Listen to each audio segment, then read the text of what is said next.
Officially क्या है कि राष्ट्रपति जो है वो नाम मात्र के कार्यकारी है, लेकिन वास्तविक कार्यकारी जो सबसे पावरफुल है, जो सारे काम करता है, वो है भारत के प्रधानमंत्री, भारत के पीएम।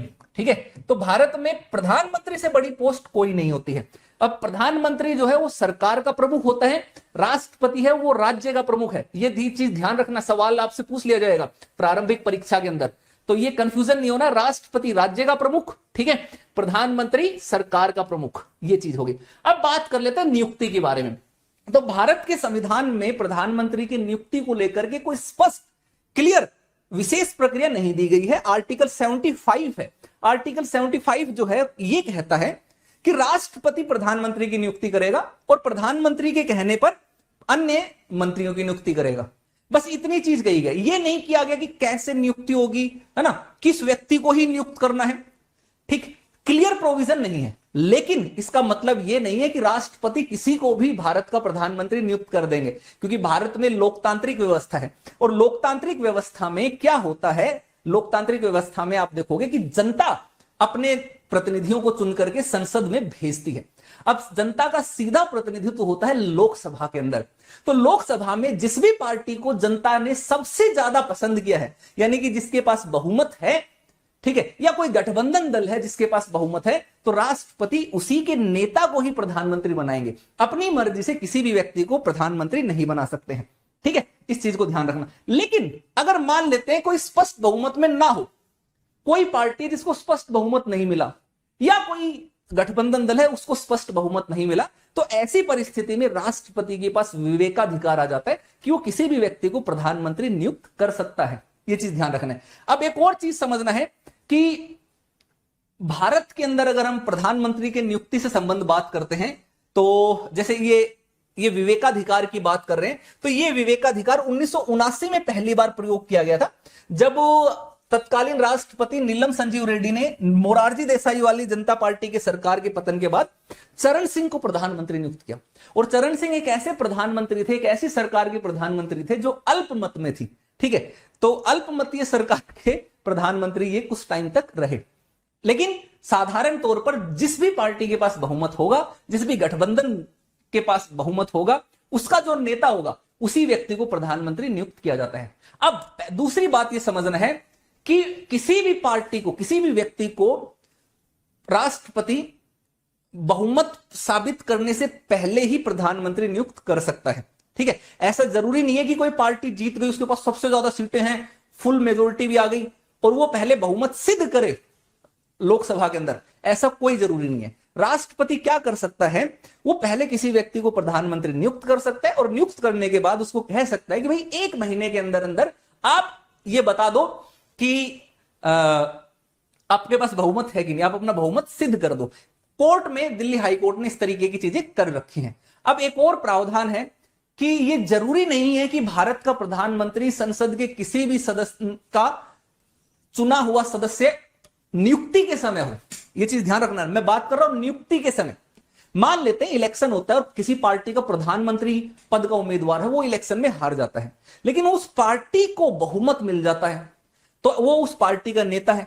तो ऐसी परिस्थिति में उस व्यक्ति को, पार्टी का जो नेता है, चाहे वो इलेक्शन हार ही क्यों ना गया हो, ऐसे व्यक्ति को भी प्रधानमंत्री नियुक्त किया जा सकता है।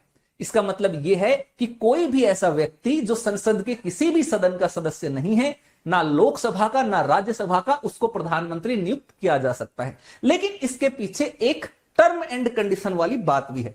टर्म एंड कंडीशन क्या लगती है उस चीज को समझिए कि ऐसा व्यक्ति केवल 6 महीने तक ही प्रधानमंत्री की पोस्ट पर काम कर सकता है जो कि किसी सदन का सदस्य नहीं है। 6 महीने के अंदर अंदर उसको या तो लोकसभा या राज्यसभा में से किसी एक सदन की सदस्यता लेनी पड़ेगी। अगर वो सदस्यता नहीं लेते हैं तो सदन, उसकी प्रधानमंत्री की पोस्ट भी समाप्त हो जाएगी। ये चीज ध्यान रखना है। तो 6 महीने तक बिना संसद का सदस्य बने आप प्रधानमंत्री रह सकते हो। ठीक है, ये चीज ध्यान रखना है। अब इसके बाद ब्रिटेन में क्या होता है कि ब्रिटेन के अंदर जो प्रधानमंत्री बनता है वो उनके निचले सदन का ही सदस्य होता है, मैंडेटरी, अनिवार्य रूप से वहीं का होना चाहिए। लेकिन भारत में ऐसा नहीं है। भारत में प्रधानमंत्री लोकसभा से भी हो सकता है, राज्यसभा से भी हो सकता है, निचले सदन से भी हो सकता है, ऊपरी सदन से भी हो सकता है, दोनों ही सदनों से हो सकता है। अब शपथ की बात करते हैं तो राष्ट्रपति उसको शपथ दिलवाते हैं। ठीक है, कई बार सवाल भी पूछ लिया जाता है कि कौन इनको शपथ दिलाते, तो राष्ट्रपति। राज्य के स्तर पर मुख्यमंत्री को राज्यपाल। अब जब कार्यकाल की बात करते हैं तो वैसे तो आमतौर पर जैसे सरकार होती है, सरकार का कार्यकाल 5 साल के लिए रखा गया है, तो प्रधानमंत्री भी आमतौर पर 5 साल तक के लिए होता है, लेकिन कोई फिक्स नहीं है। वो राष्ट्रपति के प्रसाद पर्यंत अपनी पोस्ट पर रहता है।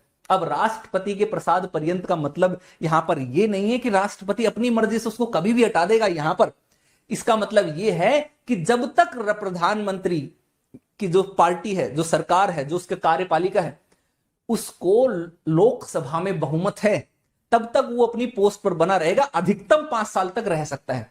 लेकिन अगर मान लेते हैं लोकसभा में उसके पास बहुमत नहीं है, तो ऐसे में उसकी सरकार पहले भी खत्म की जा सकती है, गिर सकती है। ऐसे में राष्ट्रपति उसके पोस्ट से उसको हटा भी सकता है।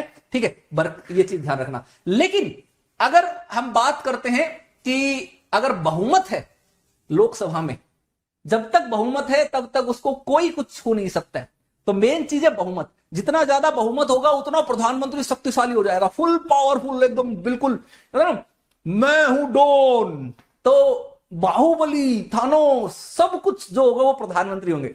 लेकिन अगर गठबंधन की सरकार है, मिले जुले सरकार है, मिले जुले पार्टियों की सरकार है, तो ऐसे में प्रधानमंत्री की भूमिका थोड़ी सी कमजोर हो जाती है।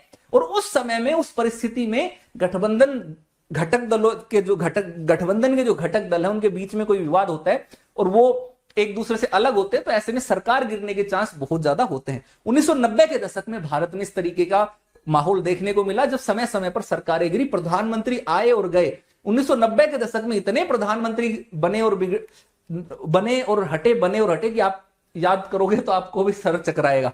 ठीक है, सर जो तेरा चकराए हैं, ये चीज ध्यान रखना। अब बात कर लेते हैं शक्तियां।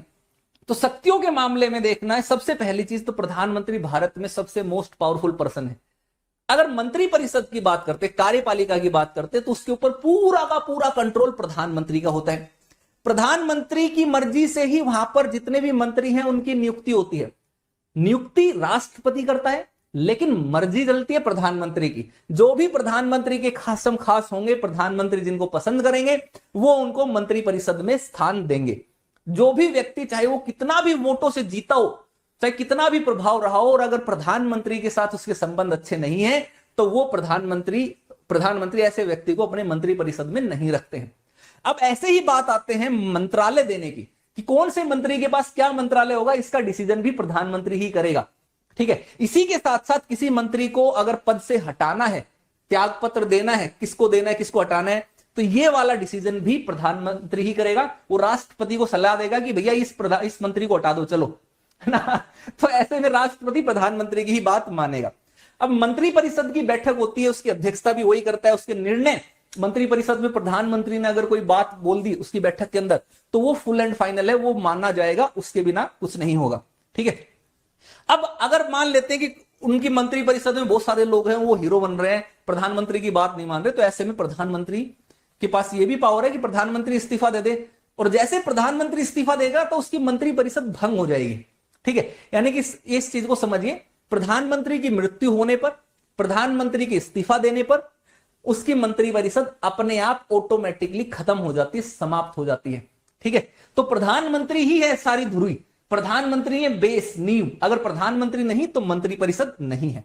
अब संसद के बारे में अगर शक्ति देखें तो वो संसद का सत्र आह्वान करने और सत्रावसान करने संबंधी परामर्श देता है, किसको, राष्ट्रपति को देता है। करते राष्ट्रपति, लेकिन परामर्श प्रधानमंत्री देता है, प्रधानमंत्री के परामर्श से करता है। लोकसभा को विघटित करने की सलाह भी वो राष्ट्रपति को कर सकता है। आमतौर पर लोकसभा का विघटन 5 साल के बाद होता है, लेकिन अगर प्रधानमंत्री को लगता है कि यार 5 साल से पहले विघटन करना जरूरी है, आवश्यक है, या ऐसा करने से उनकी पार्टी को ज्यादा फायदा होगा, तो वो 5 साल से पहले भी विघटित करने का सिफारिश राष्ट्रपति को कर सकता है, राष्ट्रपति तभी करेगा। और संसद के अंदर अपनी सरकार की सारी नीतियों को प्रमुख रूप से प्रधानमंत्री रखते हैं। तो प्रधानमंत्री जब भी संसद के अंदर बोलते हैं, सब लोग बड़े ही ध्यानपूर्वक सुनते हैं, चर्चा विचर्चा करते हैं। उस समय शोर शराबा इतना नहीं होता है, क्योंकि जो प्रधानमंत्री ने बात कर दी वही, उसका मतलब कुछ भाषण उन्होंने दिया, उसका मतलब यह है कि यही उनकी सरकार की नीतियां जो हैं वो होने वाली हैं। अब अन्य शक्तियों की अगर हम बात करते हैं तो नीति आयोग का पदेन सभापति होते हैं, अध्यक्ष होते हैं, ठीक है। अगर हम बात करते हैं राष्ट्रीय एकता परिषद, अंतरराज्य परिषद, राष्ट्रीय जल संसाधन परिषद, इन सब के वो अध्यक्ष होते हैं। विदेश नीति भारत के अंदर अगर हम देखते हैं तो प्रधानमंत्री के द्वारा ही निर्धारित की जाती रही है, ये इतिहास रहा है। विदेश मंत्री जरूर होता है, लेकिन हम जवाहरलाल नेहरू के काल के समय से आज तक की देखेंगे तो विदेश नीति में सबसे बड़ा प्रभाव अगर किसी का रहता है तो प्रधानमंत्री का ही रहता है। हमारी विदेश नीति को जवाहरलाल नेहरू उनकी उपज माना जाता है। जब इंदिरा गांधी सत्ता में थी तो वो विदेश नीति के मामलों में सारे सक्रिय भूमिका निभाते थे।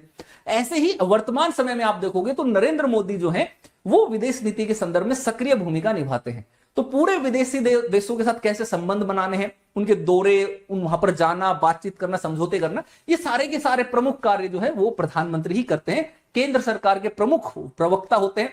आपातकाल के दौरान, ठीक है, राजनीतिक स्तर पर यह आपदा प्रबंधन, जब भी आपदा आती है, इस समय आपने देखा कोरोना की इस पेंडेमिक के इस दौर से सब लोग निकले, तो आपदा के दौरान सबसे प्रमुख आपदा प्रबंधक जो है वो भारत के प्रधानमंत्री होते हैं।